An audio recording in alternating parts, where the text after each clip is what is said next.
Hello friends, welcome to our channel CSC study. जैसे कि इससे प्रीवियस वीडियो में हमने टॉपिक किया था डेटा इंडिपेंडेंस इन डीबीएमएस। तो आज का हमारा नेक्स्ट टॉपिक है centralised architecture of the DBMS. अब जैसे कि आपको नेम से सजेस्ट हो रहा है सेंट्रलाइज्ड आर्किटेक्चर। सेंट्रलाइज का मतलब जो सेंटर में लाई करे।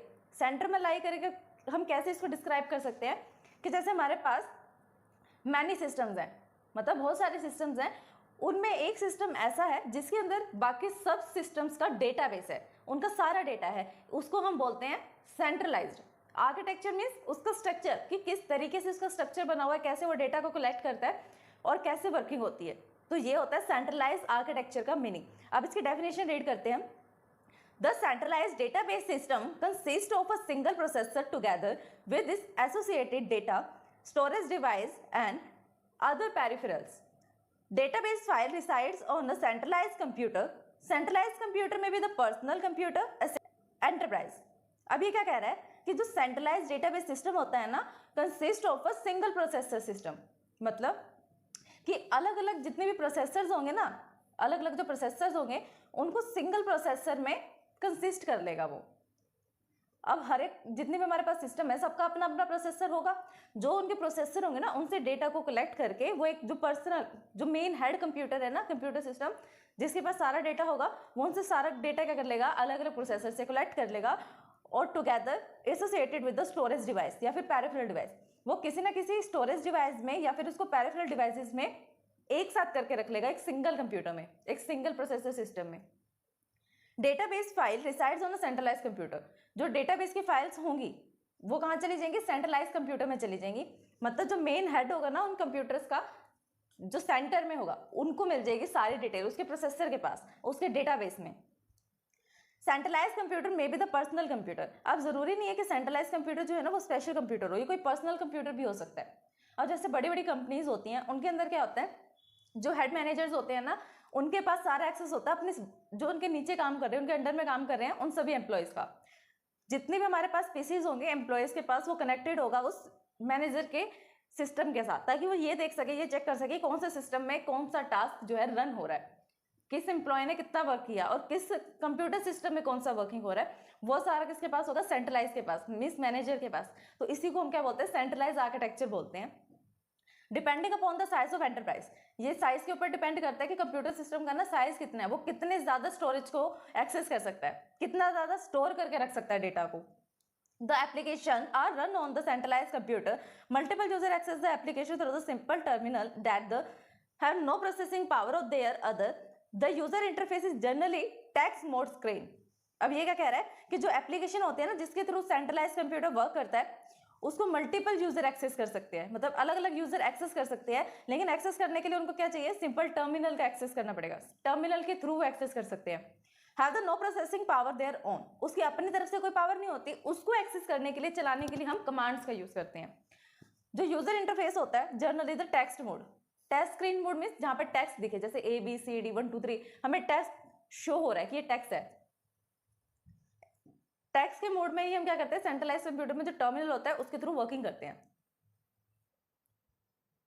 इसी का नेक्स्ट पॉइंट है advantages of the centralize architecture of the DBMS. तो कौन सी एडवांटेजेस है, फर्स्ट है the control over the application.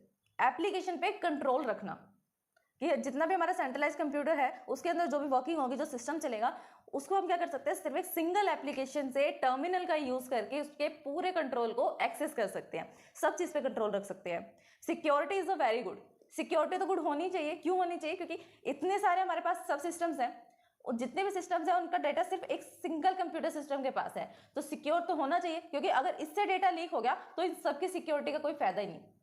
अगर इससे डेटा लीक हो गया तो बाकी सबकी सिक्योरिटी बेकार, इसलिए ये सिक्योर होना चाहिए। चाहे ये सिक्योर ना भी हो, अगर ये सिक्योर नहीं होगा तो इसका डेटा लीक होगा, ये सिक्योर नहीं होगा तो इसका डेटा लीक होगा। लेकिन अगर सेंट्रलाइज कंप्यूटर सिस्टम जो है वो हैक हो गया, अगर वो लीक हो गया तो सारा डेटा क्या हो जाएगा, लीक हो जाएगा हमारा।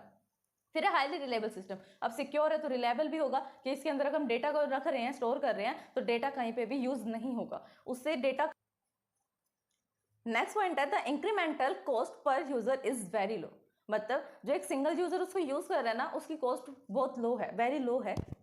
Many function such as update, query, backup, control, access and so on easier to accomplish. इसका मतलब क्या है कि जो हमारे पास सेंट्रलाइज डेटा सिस्टम होता है ना, आर्किटेक्चर होता है, उसके ऊपर हम इजीली सभी ऑपरेशंस को परफॉर्म कर सकते हैं, जैसे अपडेट करना, न्यू डेटा को इंसर्ट करना, क्वारीज लगाना, बैकअप लेना या कंट्रोल को एक्सेस करना। जितने भी काम से जितने भी ऑपरेशंस हैं उनको हम इजीली क्या कर सकते हैं, परफॉर्म कर सकते हैं और अकम्प्लिश कर सकते हैं। तो जी आपको डायग्राम दिख रहा होगा, तो ये डायग्राम है हमारे पास सेंट्रलाइज आर्किटेक्चर इन डीबीएमएस का। इसमें क्या होता है, देखो ये अलग अलग टर्मिनल्स है हमारे पास। टर्मिनल्स मीन्स अलग अलग कंप्यूटर सिस्टम्स हैं। और जो ये हमारे पास बीच में सिस्टम दिख रहा है ना आपको मिडल में, ये क्या है, हमारे पास सेंट्रल डेटा है, डेटा सिस्टम है, जिसके पास इन सब का एक्सेस है। इस कंप्यूटर सिस्टम के पास टर्मिनल 1 का भी डेटा है और इसी कंप्यूटर सिस्टम के पास टर्मिनल 2 का भी डेटा है, 3 का भी डेटा है और 4 का भी डेटा है। सबका डेटा किसके पास है, इस पर्टिकुलर कंप्यूटर सिस्टम के पास है। इस कंप्यूटर सिस्टम का प्रोसेसर कौन है, ये इसका प्रोसेसर है, मीन सीपीयू है। और जो ये सीपीयू है ना, इसका अपना डेटाबेस है, physical data. Mean physical data जैसे हमने प्रीवियस वीडियो में रीड किया था, फिजिकल डेटा क्या होता है, जहां पर हमारा डेटा 0-1 की फॉर्म में स्टोर होता है, बाइट्स की फॉर्म में, बाइट्स और बिट्स की फॉर्म में डेटा स्टोर होता है, जिसे सिर्फ कंप्यूटर सिस्टम में रीड कर सकता है, नॉर्मल ह्यूमन पर्सन रीड नहीं कर सकता। जो उसको कितनी भी ज्यादा नॉलेज क्यों ना हो, वो नहीं रीड कर सकता पर्टिकुलर बिट्स को जाके, क्योंकि अगर आपके पास एक पूरी फाइल है, वो पूरी फाइल डेटाबेस में स्टोर है। अगर सिंगल लाइन हो तो आप जैसे तैसे एस्काइक वैल्यूज को लगाकर, अलग अलग मेथड्स को लगाकर उसको रीड कर लोगे कि ये लिखा है, लेकिन इतनी बड़ी लेंथी फाइल को आप डेटाबेस में कैसे रीड करोगे, वो भी सिर्फ 0 और 1 की फॉर्म में।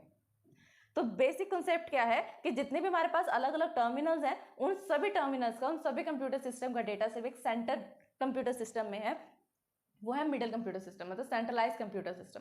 ये इसका सीपीयू है, सीपीयू के साथ यहाँ फिजिकल स्टोरेज डेटा है, जहां पर फिजिकली डेटा स्टोर हो रहा है।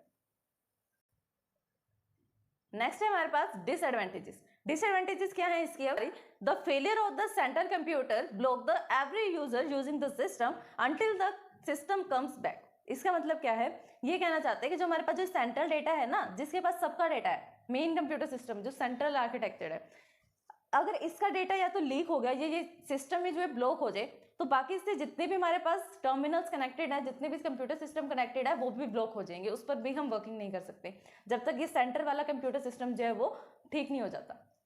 फिर आता है हमारे पास the communication cause from the terminal to the central computer is a set of concern. अब सबसे कंसर्न की बात क्या है, वो ये है कि हमारे पास जो अलग अलग कंप्यूटर सिस्टम है, वो सेंटर वाले, तो जो कनेक्टेड हमारे पास कंप्यूटर सिस्टम है, वो कैसे इंटरेक्ट करेगा इस पर्टिकुलर सेंटर कंप्यूटर के साथ, ये भी एक कंसर्न है कि वो टर्मिनल के थ्रू कैसे कम्युनिकेट करे। फिर आता है the user are not able to effectively manipulate the data outside the state of application. अब जो यूजर होगा ना, उसके पास पूरा एक्सेस नहीं रहेगा, क्योंकि पूरा एक्सेस तो किसके पास है, जो मिडिल कंप्यूटर सिस्टम है, सेंटर कंप्यूटर सिस्टम है।